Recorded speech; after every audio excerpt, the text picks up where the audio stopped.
یہ گھرانہ میاں بیوی اور 3 بچوں پر مشتمل تھا جو جیسے تیسے زندگی گھسیٹ رہے تھے۔ گھر کا سربراہ بہت عرصے سے بیمار تھا۔ جو جمع پونجی تھی وہ گھر کے سربراہ کے علاج پر لگ چکی تھی، مگر وہ اب بھی چارپائی سے لگا ہوا تھا۔ آخر اسی حالت میں ایک دن بچوں کو یتیم کر گیا۔ ماشاء اللہ، پڑوسیوں نے سنت کی ادائیگی کرتے ہوئے ایک دن تو کھانا پیش کیا اور مزید 2 دن اور ان کی خدمت کی، مگر بعد میں اپنے کام کاج اور اپنی مصروفیت کی بنا پر اس گھرانے کو سب بھول گئے۔ چوتھے روز بھی وہ مصیبت کا مارا گھرانہ کھانے کا منتظر رہا، مگر لوگ اپنے اپنے کام دھندوں میں لگ چکے تھے۔ کسی نے بھی اس گھرانے کی طرف توجہ نہیں دی۔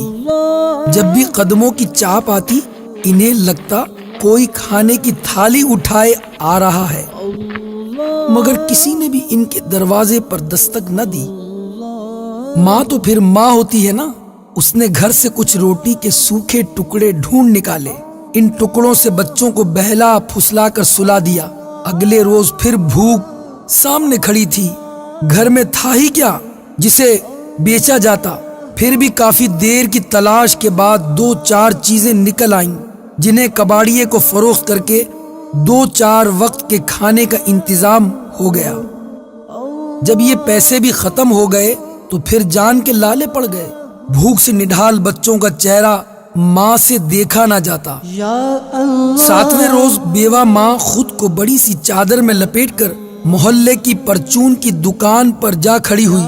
دکاندار دوسرے گاہکوں سے فارغ ہو کر اس کی طرف متوجہ ہوا۔ خاتون نے ادھار پر کچھ راشن مانگا تو دکاندار نے نہ صرف انکار کیا بلکہ 2-4 باتیں بھی سنا دیں۔ اسے خالی ہاتھ ہی گھر لوٹنا پڑا۔ ایک تو باپ کی جدائی کا صدمہ اور اوپر سے مسلسل فاقے۔ 8 سالہ بیٹے کی ہمت جواب دے گئی اور وہ بخار میں مبتلا ہو کر چارپائی پر پڑ گیا۔ دوا دارو کہاں سے ہو؟ کھانے کو لقمے ہی نہیں تھے۔ چاروں گھر کے ایک کونے میں دب کے پڑے تھے۔ ماں بخار سے آگ بنے بیٹے کے سر پر پانی کی پٹیاں رکھ رہی تھی، جبکہ 5 سالہ بہن اپنے ننھے منھے ہاتھوں سے بھائی کے پاؤں دبا رہی تھی۔ اچانک وہ اٹھی، ماں کے پاس آئی اور کان سے منہ لگا کر بولی، اماں بھائی کب مرے گا؟